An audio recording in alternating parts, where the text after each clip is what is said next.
So we did not get any Alex this week. And that's just really sad. Hi guys, my name is Maria Park, and this is Approach the Nerd. And in this episode, we are reviewing Season 2, Episode 7 of Roswell, New Mexico, entitled Como la Flor. This was a pretty good episode. I have a lot of questions, which I think I will leave to the end of the review. Only because I may be like sleep deprived, so that I actually may not have questions. But something about this episode just had me questioning at least one character. So I will do that in a second. But let's start off with what's going on in Roswell since last week. There was no talk about the threesome. There's no after effects of the threesome because Alex was not in this episode. So I'm hoping him and I think his name is Forrest. They're off having a great time.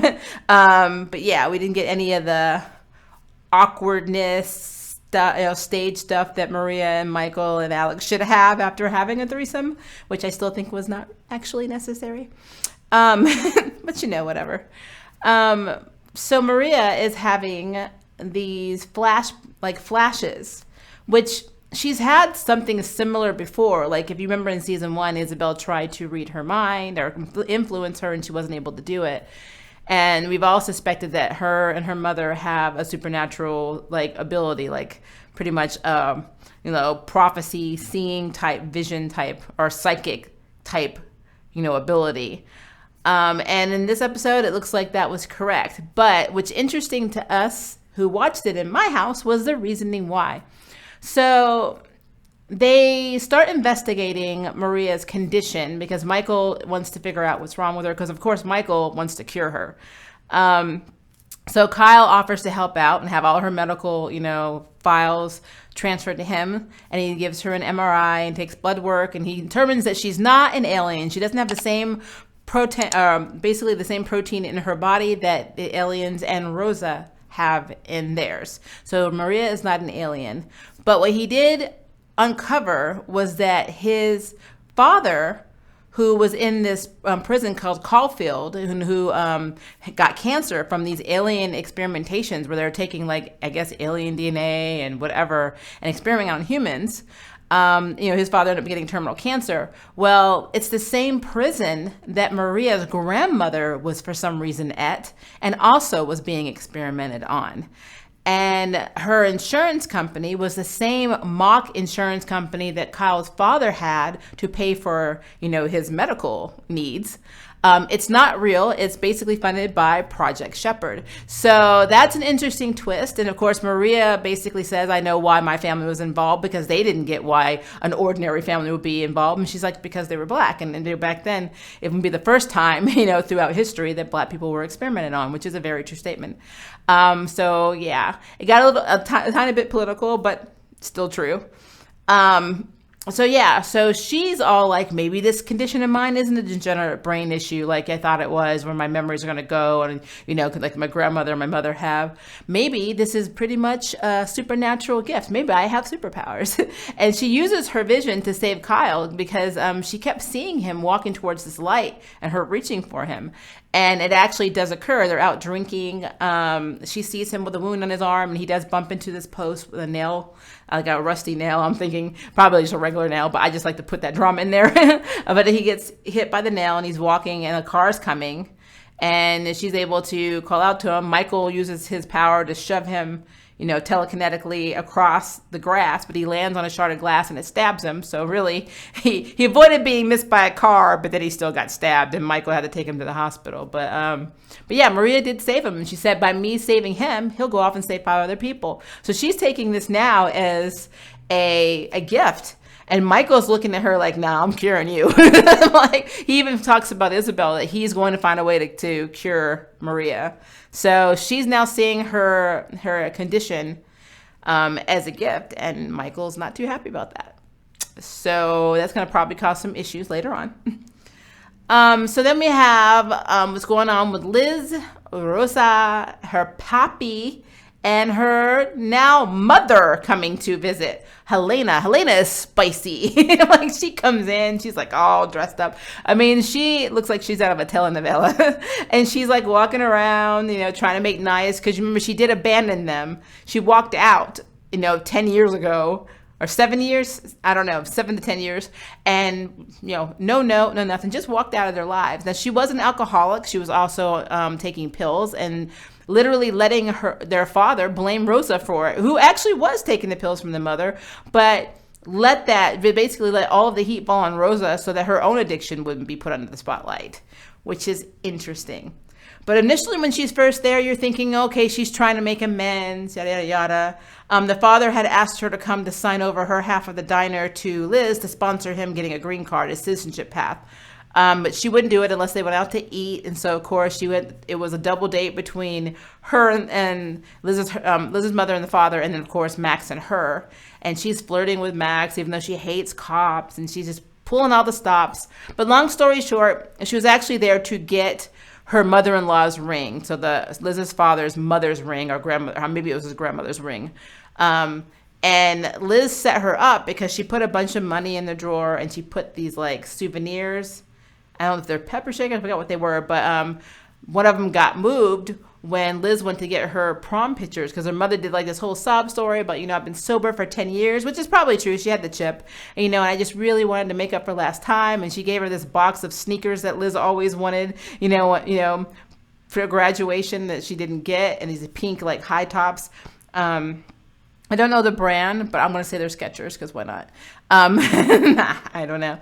But she was going to get these prom pictures, and the mother went into the safe, and she remembered the combination. Now, I guess my question to that is, why would you keep the same combination on that thing for all those years? I mean, as any small business knows, you change your security frequently. That's crazy. So just throwing that out there. But yeah, she knew the combination. She opened the safe. She took the ring out, and Liz is like going through her bag, and then that's when Liz spills the beans that I also know that you were cheating, and that basically Kyle's father is actually Rosa's father, and she says it right when her dad's coming in, and she didn't realize that her dad already knew, which he does tell her later, but like that's a really messed up way of finding out.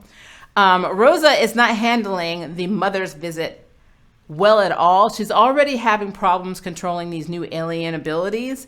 She's blowing stuff up. She's causing electrical surges everywhere. Like her radio keeps like everywhere. She's just not in control. And the more emotionally upset she gets, the worse the powers are.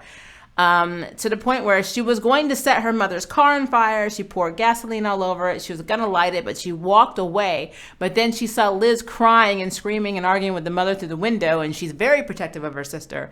And she got so upset, she blew up the car telekinetically. So there's that. An interesting thing, though, I love the interaction between Rosa and Max, because Max was like trying to be all friendly with her, and she was like, I saved your life, but I'm still not happy with you banging my sister, and you've ruined my life. You brought all this crap on our family. She's not happy with Max. And I actually thought that was a very realistic approach, because I'm not happy with how Rosa and Isabel are interacting, because again, Isabel is not the one that killed Rosa, but physically she is. Noah was basically taking over her body when he forced Isabel's body to commit the act, but it's still the person you're seeing strangling you is Isabel. That's the visual you have. And it's like not even like, for me, it's not even like a tiny little side note in the story. So it's just very interesting that they're not doing that. But yeah, so she's having problems controlling her powers. And she also found some pills in her mother's car before it blew up, which means the mother is still taking pills. So she probably stopped drinking. But I don't know if anyone knew about the pill addiction. So I don't think that she's completely 100%, sober and clean. And Liz doesn't know about the pills because Rose never told her that. So she's like doing this whole comforting thing with Rosa, saying, at least mother, mom's been, clean for 10 years or sober for 10 years. So that means you can too. And I'm like, that's the perfect time. I was thinking Rosa tell her about the pills, but she didn't. She kept the bottle. At the end, you see her with the bottle while she's sitting up there by herself. So it's crazy. And then also, so I'm going to jump into the other thing with Max, because Max is getting his job back, and there's also something with Cameron, like I mentioned of Cameron. I'll get to that in a minute. So Steph, let's talk about Steph. Now, if you remember in the last episode, and this is probably where my biggest question is right here. I could have sworn in the last episode that Kyle walked in on her having surgery. But it seems like, unless I missed this, it was not mentioned anymore. Like, there was no mention of this surgery. It was like him trying to get her to open up, asking her why she's in the hospital, them having like this kind of, kind of toxic, antagonistic type banter through most of it. And then it basically results in them kissing. But like, not at any point that he was like, why were you having this surgery? Now, I understand HIPAA, and doctor-patient confidentiality and privilege, blah, blah, but whatever. But it's like, that's something you cannot unsee. And I mean, I don't get why that wasn't brought up. And I mean, maybe it will be later, but it's just really interesting. I just found that really, really interesting that wasn't mentioned. That's something that I've been having a problem with a lot of the CW shows, is like they'll have something happen, and even though it may be significant to the fan base, it's just kind of dropped or set it to the sideline, or maybe it'll be brought up later. But it's like so weird what they choose to put in the fast lane for, revelations in shows, and then what they just kind of throw to the sidelines. And that's definitely something I think is a missed opportunity, especially with a new character, when you're trying to figure out who this person is. They spend so much time with sarcastic banter with her and Kyle that they don't actually delve into character development for her more. I don't know. That's just my opinion. It made me question why, or am I crazy? And they did mention it and I just missed it. I mean, I've been working a lot, so I'm tired, but like, I don't know. It just seemed weird. So yeah. But yeah, her and Kyle, they kissed. So I guess he's trying to move on from Liz, which, I'm there for it. It's just, I need to know more about this girl. And then finally, we have Max gets his job back, but it's a desk job. And it didn't look like Sheriff Valenti is looking at him for Noah's murder. Like, that is another question that I have. I mean, she was so, Max disappeared. Max did this, blah, blah, blah. Now, she wasn't 180% great with him. Like, he did ask where Cameron was, and she's like, well, you hurt a lot of people when you left town. Max, I don't blame her. So there's a little bit of animosity there.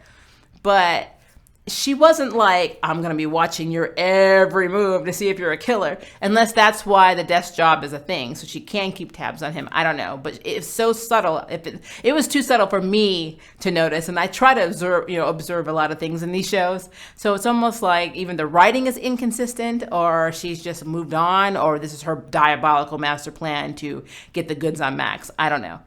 But either way, that was interesting that she was just like not as she's been the first part of this season. It just seems to not really matter anymore. I don't know. Out of sight, out of mind. I don't get it. But yeah. And before anybody in the comments says, Kyle gave her the birthday present and talked her down from the suspicion ladder. I get that, but this is a CW show. And trust me, it takes more than that normally with most characters to drop their mission to prove justice, or if somebody's lying to them, or if somebody murdered somebody. It's always a thing. So it's weird. She gave up too fast, basically, is what I'm saying. But that's neither here nor there. Overall, this was a good episode. I did like that Max, Michael, and Isabel are acting more like a family. So I thought that was cute, like the meeting and stuff. It just seemed like they were more of a unit now. Max showed a little bit of his dark side, getting that ring back from Liz's mother, Helena. He basically said, hey, I know you're married to this politician, but guess what? He didn't know about your family. So how about I call them? Give me the ring. And then she gave him the ring. So it worked. But I don't know. Outside of that, I mean, it had things in it like that flowed in this episode. There were like a little bits of revelation. Like, I liked that we got a little bit more about Maria's story. I mean, we didn't get a lot of that in the first season. It kind of annoyed me. She is a major player in the books, and she was a major player in the first, or the OG Roswell show. I need her to show up more. Alex was a major player in the books, and not so much in the OG show, a little bit, but not really. And I really want them to break that habit in this one, because I think the actor is adorable as Alex. I love Alex and Maria's friendship. I do. I think Malix is cool, but I really love their friendship. And I'm so upset about the three-way in a way, because it's like, I don't want it to affect their relationship in the long run. He said it won't, but that's so awkward.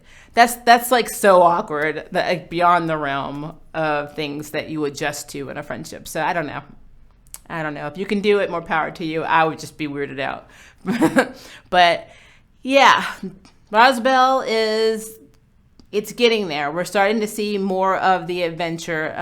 Hopefully we'll get more on the whole vision of Max. He did mention it to his sister and brother Michael about being in chains. So now we know that they did know about this before. This wasn't just a random memory, but I mean, we don't have anything else outside of that. We just know that Isabel now wants to know more about who she is and dig into the past, and so does Max. So we probably will be learning a lot more about who had them chained, or him specifically, if he was the only one chained facing the wall and what for. You know, it's just more mysteries that is Roswell. So I look forward to next week. It should be interesting. Them going to save Cameron, who has been MIA. They can't find her. They're trying to find her. At this point, Max knows something's wrong. He even traced the fact that her car, they found her car, but not her. So they know something's wrong. And next week is basically going to focus entirely on, I guess, saving Cameron from the aliens, from the military group, from whoever the heck grabbed her. Probably the same people that grabbed Maria's mother. But I guess we'll know next Monday. But outside of that, yeah, interesting episode. Did not blow my mind, but wasn't extremely boring. So not bad. But what do you guys think? Leave me a comment below and let me know. And if you would like to sign up for jury duty, hit the subscribe button. And if you'd like to know who's next on their bell, hit the notification bell. Until next time, I can't wait for you to approach the nerd. Bye, guys. Thank you for watching my video. I really appreciate it. But hey, the party doesn't have to stop now. Click on one of these videos and keep it going.